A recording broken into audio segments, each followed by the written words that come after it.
This is The Goode Show. I'm Surinder, a proud military spouse of 26 years. My guy retired as a Command Master Chief after serving 30 years as a Navy SEAL. I'm also a mom, an entrepreneur, and an advocate for the military community. Here at The Goode Show, we delve into the inspiring lives of military spouses. From navigating deployments to building thriving businesses, we're here to empower, educate, and connect. So grab a coffee, get comfy, and let's get into it, because The Goode Show is where your story matters. Welcome to this week's episode. My name's Surinder. I am your host, and this is The Goode Show. Listen, this is really nice. We are in the studio today, Angie, and I'm with Angie Dejarnette. Yay! Thank you for having me, Surinder. This feels very professional. You know something? I surprise myself. I really do. Actually, I mean, I can't take any kudos for it. It's all Brian. You know, got to give a shout out to Brian. Yeah, jazz hands, Brian. Thank you, Brian. We've come a long way, Brian. We started out in a hotel room, right? That's right. With our first talk together, and then I think we did it virtually the second time. So that's right. Yeah, you've come a long way. This is amazing. Congratulations. Well, thank you. You know, it's funny because I listened to the episode that we did in the hotel room, and I remember thinking to myself, okay, this podcasting stuff was meant to be easy. Now people are talking about ambience, and the worst thing was I had the hotel room overlooking the ocean. Yeah, it was lovely. But we didn't see the ocean. No, we didn't see the ocean. But all that like emptiness in the room almost jacked it up, and then I had the microphone sitting on two suitcases. Well, you went out of your way to make it comfortable for us, which was... That was a good podcast. Important. Yeah, it actually was very fun, and we had a good time. So, and you know what's the crazy thing about that and the one that we're recording today is, yeah, you're right. There's been a big change in like where we both have been career-wise and how we've both moved forward. This one is going to be on YouTube. YouTube, jazz hands, Yay! Jazz hands. And Brian's looking over here like, okay, I'm going to cut that shit right out of there. No, but going back to how far we've both come. First of all, spec or spouse, like myself, and you and Tom have been together how many years? We've been together 24 years. 24 years. Yeah, not married quite that long, but we've been together for that long. We've known each other since we were 11, which is kind of crazy. Really? Yeah, we went to grade school together, like 7th through 12th grade. Well, that's how we met. But it took him a long time to mature, so we didn't get married till our 30s. Imagine that. But it was sweet the way you just said there you met him when you were 11, and I went really, and you kind of like went, yeah. Oh, yeah, he still lights up the room when he walks in for me. He sure does. But in many different ways. Yeah, he kind of brings the chaos with him, but it's all good. So when you guys met, had he already signed on the dotted line? Had already gone through buds. He was already in the teams. Yes, he was, okay. and as a matter of fact, he was planning to get out. Oh. He told me when we got engaged, I'm just going to do one more deployment. Right? I know a lot of women hear that. Yeah. I'm just going to do one more deployment, and then I'm getting out. And we were both going to move back to Nashville, which is our hometown, and then he came back from deployment just a few weeks before our wedding and said, "This is what I was meant to do. I cannot leave the SEAL teams." And so, I spent the next 17 years following him around the world, which was, exciting. And it's a big adventure for sure. Yeah. Now, how long has he been retired?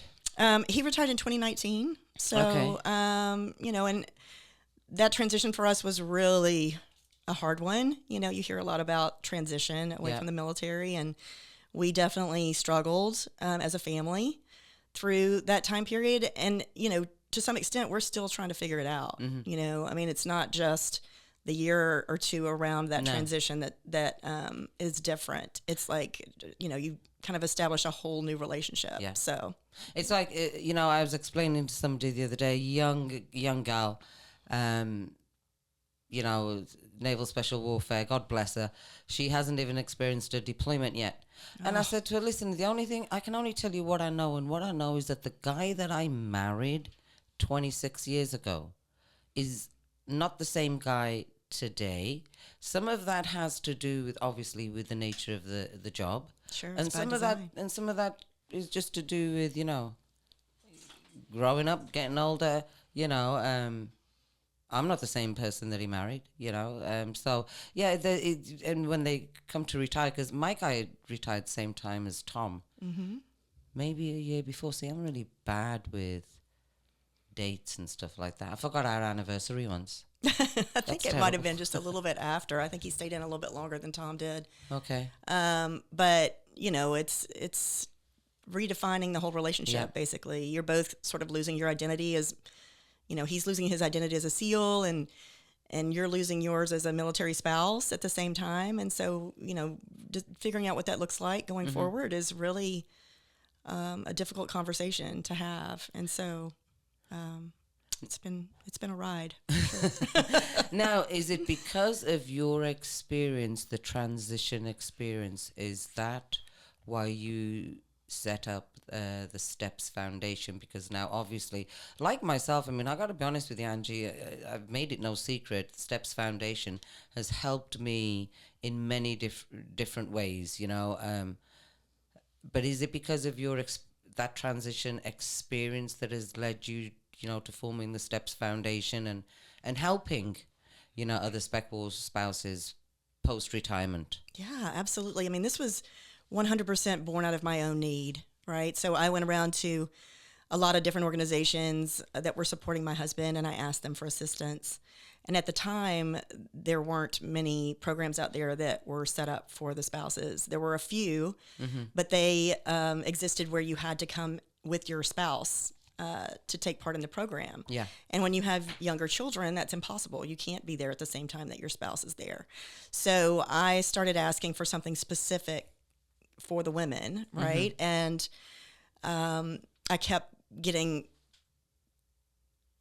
the response that they understood the need, but they just weren't set up for women, really. Yeah. And so 100%, this program was born out of my own experience. And so I finally got an organization that would allow me to do a pilot and just see how it worked out.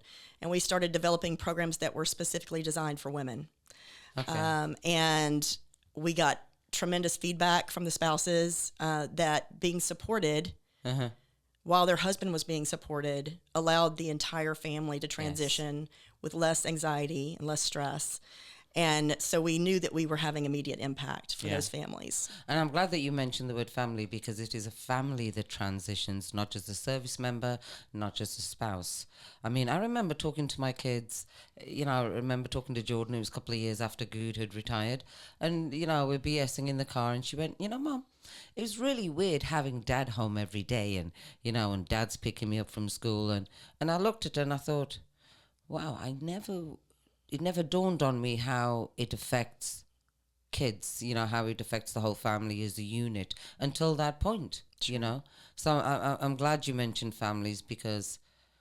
I mean, you essentially become their new SEAL team, right? Yeah. You and the kids. Yeah. And so suddenly they're looking at everything you do through a new lens, right? And they're, they think they can do it better. And so they're going to tell us how to do it better. And so adapting to hearing that every single day is a big transition. So, and it's great having them home. I mean, that's the dream, right? Yeah. Is that we get to have them home, but we haven't had them home for so long. Just learning to communicate is a big problem. And I think that when they have been home, they have not really been home.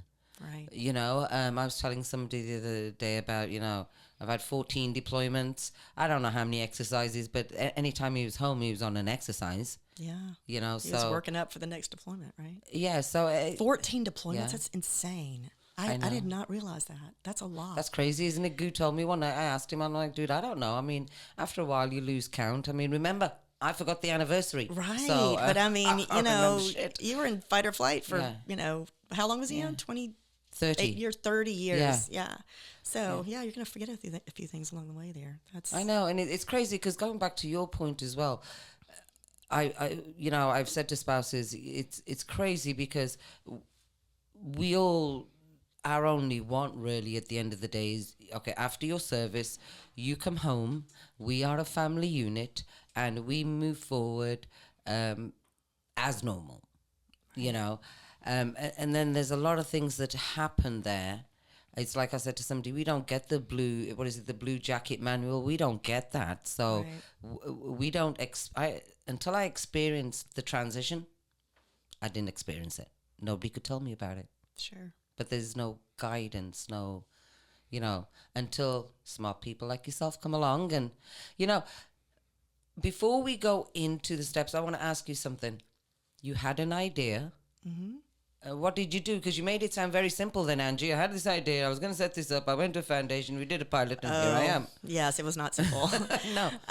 This was over about a 1.5 year period where I went to lots of different organizations and asked them for help. And it wasn't that they didn't want to help. They just didn't know how to help, right? And they didn't really have the resources to help because all of the resources were going towards the operator. Okay. And it was really difficult to make them understand why it was so important to support the spouses at the time. And I think the dialogue and the culture has changed quite a bit over the last few years, which is fantastic. So people really understand that taking care of the caregivers is so important, because if their cup is empty, they can't take care of the operators and they can't take care of the kids and the rest of the family. So, changing the conversation with these spouses and making self-care a priority has really been a challenge. And also educating, the donors that you're actually taking care of the operators when you take care of the spouses as well, because they're the ones making sure they get to their medical appointments. They're the ones, pushing them to get new careers. They're, really driving the train because that's what they've been doing for so long while the guys have been away. They're taking care of the finances.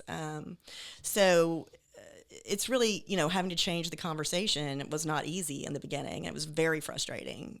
I had SEALs ask me why their wives needed support, and I just was like, sit down, let's have a conversation. Well, you didn't actually say sit down, did you, Angie? I did actually say sit down because it just, it infuriated me. I was like, you're not seeing what's going on here, And I use different words. Well, there you go. Yeah. Well, this was not my husband I was talking to. This was other guys, right? So I was trying to be nice, but so just educating everyone about the need was the first step. And then, we did a pilot at one organization and they loved what we were doing. But by the time we got ready to talk to the board about, adopting the program, they had a complete changeover in leadership. And so they chose at that point just to get back to basics. And they said, we're not in a position to take on your program right now.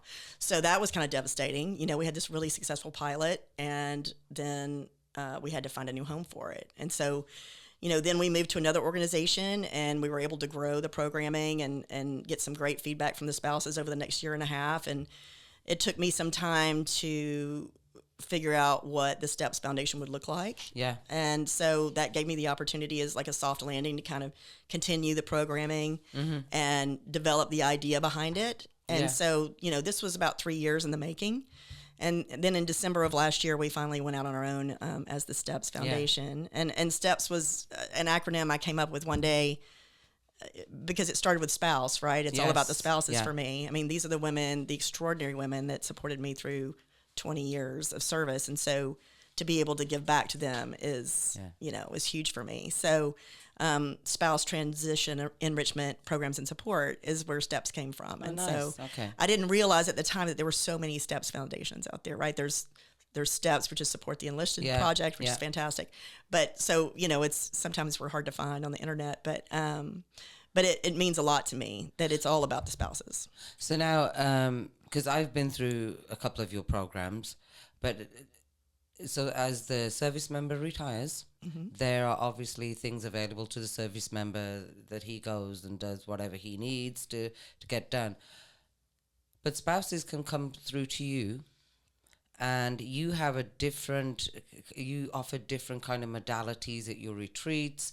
Your programs encompass everything from your mental state of mind to nutrition to wellness. So I want to, because I know Tennille does some classes for you, because I get the emails, and I think that's great. Yeah, and I've got to give her a shout out. Soul of the Land, Tennille Alazawi. What's her website? We got to get that out. It's souloftheland.org, I believe. .org. There you go, Tennille. Yes, she's amazing. Yeah, because I know I get the emails, so she's done a couple of classes for you. Now, Angie, tell me, what are at STEPS Foundation, what do you focus on, like health and wellness, mental health? What kind of programs do you offer? Well, we try to take a holistic approach to health and wellness, and to really have a touch point on all 4 cornerstones that are important for spouses during this transition. We take a look at their physical and mental health. We help them build community, especially if they're moving away from the community that they've had for so long. And we help them with a new career or education, whatever they need to help them achieve their personal and professional goals. I think that's awesome. I think that's totally fully rounded from health, wellness, employment, the whole kit and caboodle. Yeah, and it's entirely customized for each spouse. So the programming looks completely different for everyone based on their specific needs. Oh, yeah. And depending on where they're located as well, because job market's going to be a little different depending on where you end up. Exactly. Yeah. So, Angie, let's talk about moving forward 2025. What's going on with Steps Foundation? Where are you expanding to? What are your plans? Well, we have a couple new programs. We are going to start having some retreats. We're going to partner with another organization and do some retreats in 2025 that are going to look very different than what we've done in the past. We're also hoping to expand to Marine Raider community and the Air Force SOF community. I love that. Third quarter, so that we'll be serving all of special operations. I'd love to come and do a podcast at one of these retreats, because I think that would be great. That would be lovely. Yeah. We'd appreciate that. And so those are 2 of our big initiatives for next year. We'd like to double the number of spouses that we've been serving. So we typically serve about 50 women in a 6-month cohort. Okay. And we've been doing 1 to 3 cohorts a year. We'd like to double that next, in 2025. So now you guys are a 501(c)(3). 501c3. We C3. are. Okay. Yes. So this is what happens. See, this is why I should really wear them instead of just holding them in my hand going like this. Yeah. But you're a 501(c)(3), so people... 501c3. Is that what I said? No. What did I say? You're saying 501(c). It's 501c3. Yeah. Try again. Because English is not my mother tongue. Stop it. Okay, so 501(c)(3). Correct. Got it. Yes. Okay. So you're a 501(c)(3), so people can obviously make donations. Correct. Yes. Okay. So we raise the money to provide these programs for our SOF spouses so that they don't have to pay for the programming on their own. Where can people go to get in touch and make a donation? Our website is www.thesteps-foundation.org. And there's a donut button right in the top right corner if you visit the website. And for those SOF spouses that would like to reach out to us, there's also a contact form on there that you can fill out the contact form. And that immediately puts you on our distribution list for our emails. Right now, we're doing about 10 group calls a month. And so anyone that's on our distribution list or anyone that's participated in our programs in the past or is currently participating can jump on those group calls. Okay. And they represent lots of different modalities. We do breath work, we do meditation, we do financial readiness calls. I mean, like that. A little bit of everything. Yeah. So that would give you an introduction to what we do. And then once you are assigned to a cohort, that's when you get to do the one-on-one sessions with our providers for about 6 months. So. Now, I'm going to put you on the spot here, and I've got to say to you, listen, our San Diego cohort, we got to get it together. Ladies, I would love that. Yes. Yes. So I know last time we were all talking about it, but we're going to make it happen. Absolutely. We'll do that first quarter for sure. I mean, we were at the Sisterhood, event, and it was so wonderful to see all of the alums from our programming that were there. I mean, I think there were, probably 14, 16 of us there that were there. So there are lots of ladies that are still in the San Diego area. Yeah. So we will definitely do that for you in first quarter. I have to say about the Sisterhood party, one of the things that I really enjoyed about that was I don't mind being 55, right?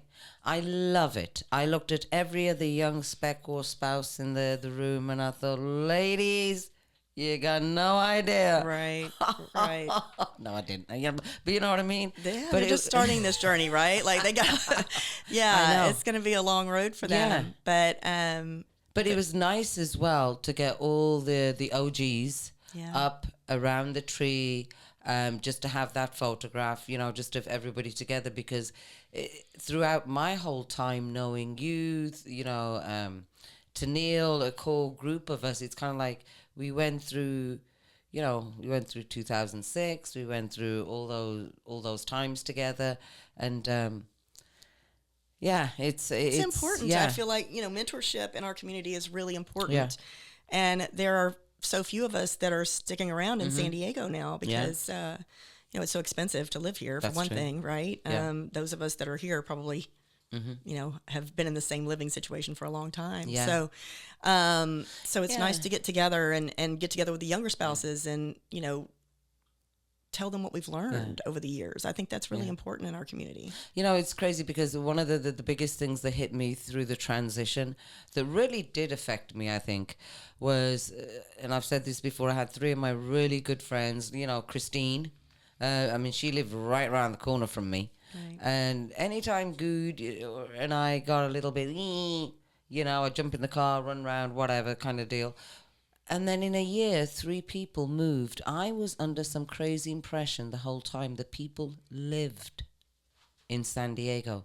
That, you know, and then when people retire and then they move, that had a really big effect on me. It's kind of like, wow, people are leaving me and they're moving away, and that's your support system. And it's great that we have friends in every state. I mean, there's no other, I think, workplace environment where you can get those friends.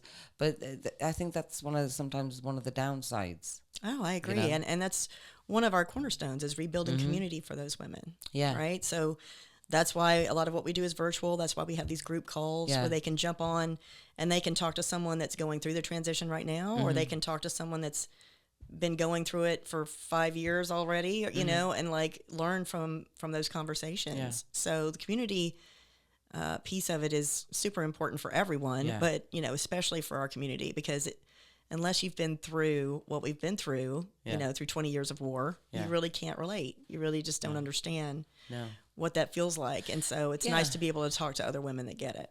It's funny because when I was having I was on the phone with somebody a couple of days ago, and they were talking about something that happened, some situation her guy was involved in on some deployment 20 years ago. But just talking about it made her very emotional, and she broke down. And I was like, girlfriend, I did not mean for you to break down, you know. And she's like, no, she said, just thinking about it now and just how I felt about, is he coming home? Right. You know, is he coming home? Was he one of the guys? What happened? What's going on? You know, just thinking about how that feeling felt 20 odd years ago. She said, it just makes me feel like that again today. And it's... Well, that's the connection that you had with her, right? That's you holding space for her, right? And allowing her to feel those feels in a safe space where ordinarily that is not, you know, the situation. So, and I think the people think that once your guy's retired and you're almost like classed as a retired spouse, I almost feel people think, oh, well, she's all right now. They're retired, everything's okay now, and bye-bye. It's the fairy tale, right? That we all think is going to happen. Yeah. I know. Somebody said to me once, they said, I have yet to meet a retired couple where retirement has gone exactly how they planned it. I would agree with that. Yeah. It's very rare. Yeah. I mean, I have maybe 1 or 2 accounts where they had a plan and they executed it, and that's, you know, that's the way it went. Yeah. But I think most of the guys, I think the average is about 3 jobs before they find the one that sticks. Yeah. My husband is looking for his 4th. So, you know, it happens. Yeah. But you know, it's a beautiful journey if you can learn to take care of yourself and communicate well and keep the temperature down in the household, right? And not be screaming at each other all the time. And then you come out on the other side of it and you have this beautiful new relationship that's different. It's going to be different.